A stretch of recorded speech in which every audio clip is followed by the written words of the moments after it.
નમસ્કાર મિત્રો, welcome to my channel Dave classes English for all. મિત્રો, આજે આપણે જોવા જઈ રહ્યા છીએ ધોરણ 5માં અંગ્રેજીનું ગુજરાતી મીડિયમનું યુનિટ 6 એની આપણે કવિતા જોઈશું. બરોબર, આ લિસનિંગ પાર્ટ જે છે આપણે આખે જોઈશું. ત્યારબાદ સ્ટોરી જોઈશું. અહીંયા યુનિટ 6 જેનું નામ છે ક્લીનલીનેસ હેબિટ. બરાબર, ક્લીનલીનેસ એટલે થાય છે સ્વચ્છતાની, હેબિટ્સ એટલે ટેવ, સ્વચ્છતાની ટેવ.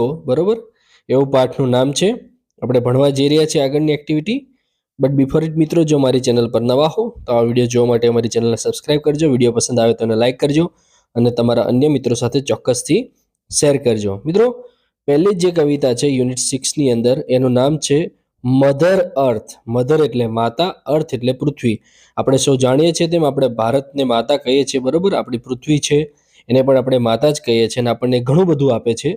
એના વિશે અહીંયા વાત કરવામાં આવી છે કે આપણે શા માટે એને સ્વચ્છ રાખવી જોઈએ, પૃથ્વીનું મહત્વ શું છે આપણા જીવનની અંદર, એની કવિતા અહીં આપેલી છે.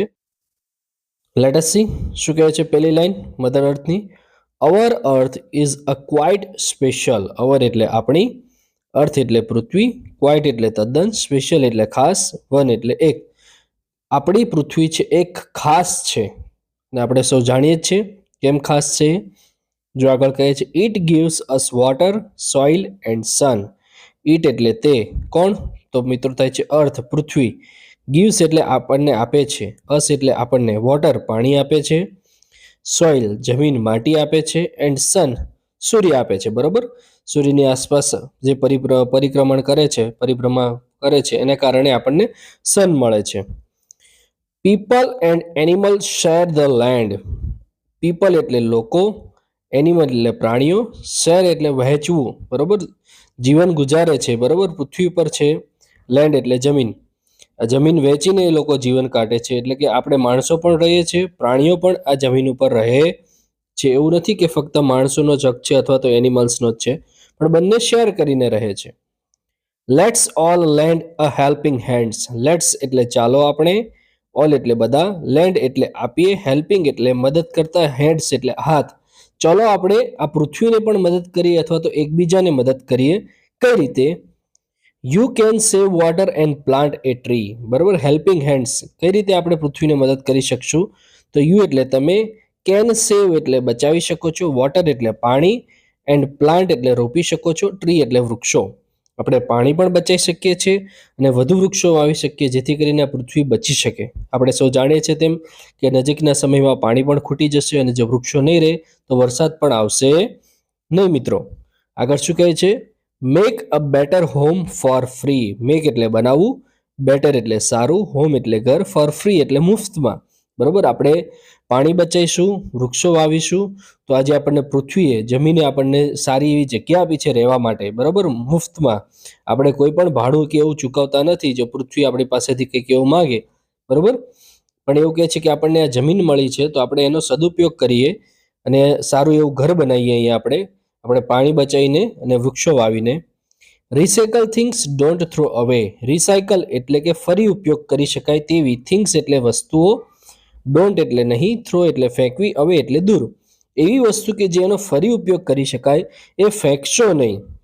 મેક એવરી ડે એન અર્થ ડે. મેક એટલે બનાવો, એવરી ડે એટલે દરરોજ, અર્થ ડે એટલે કે પૃથ્વીનો દિવસ. બરોબર, આપણે પૃથ્વીનું એટલું ધ્યાન રાખીએ, કચરો ગમે ત્યાં ન ફેંકીએ, ઝાડવા ન કાપીએ, વૃક્ષો વધુ વાવીએ, પાણીનો સંગ્રહ કરીએ અથવા તો બચાવ કરીએ તો આપણો દરેક દિવસ છે એ પૃથ્વી દિવસ તરીકે ઉજવાશે. બરોબર, આપણે સૌ જાણીએ છીએ તે પ્રમાણે આ ખૂબ જ મહત્વનું છે. એના પછી આપણે આગળ જોઈએ નીચે મિત્રો, તો કમ્પ્લીટ ધ વર્ડ્સ, અહીંયા ખાલી જગ્યા પૂરવાની છે. તો પહેલી ખાલી જગ્યા છે Q you I T E, quite. અહીંયા જો પહેલી જ લીટીમાં છે, ઉપર જોઈશું તો અહીંયા દેખાય છે yes, Q you I T ઈ એટલે ત્યાં આવશે ક્વાઇટ. એના પછી બીજા નંબરનું જે સ્પેલિંગ છે એ આવશે T H R O W, throw, ફેંકવું. બરોબર, એના પછી મિત્રો અહીંયા જોજો ત્રીજા નંબરનો થ્રોનો પણ આપણે અહીંયા ઉપર સ્પેલિંગ જોઈએ તો જો આ રહ્યો અહીંયા સ્પેલિંગ. એના પછી ત્રીજા નંબરનો છે અહીંયા મિત્રો recycle, R E C Y C L E, third નંબરમાં રિસાયકલ. નંબર 4 આવશે earth, E A R T H. Okay, અને છેલ્લે છે બેટર, BETTER. આ રીતે 5 સ્પેલિંગ મિત્રો અહીંયા ખાલી જગ્યામાં લખી નાખવાના છે. પરીક્ષા માટે પણ પૂછાશે. હવે મિત્રો અહીંયા કીધું છે રાઇમિંગ વર્ડ્સ. રાઇમિંગ એટલે થાય છે સરખા ઉચ્ચારવાળા. વર્ડ્સ એટલે શબ્દો. આપણે કવિતામાંથી સરખા ઉચ્ચારવાળા શબ્દો જોવા હોય તો છેલ્લા શબ્દો મિત્રો જોવાના. વન, સન, લેન્ડ, હેન્ડ, ટ્રી, ફ્રી, અવે, ડે. બરાબર?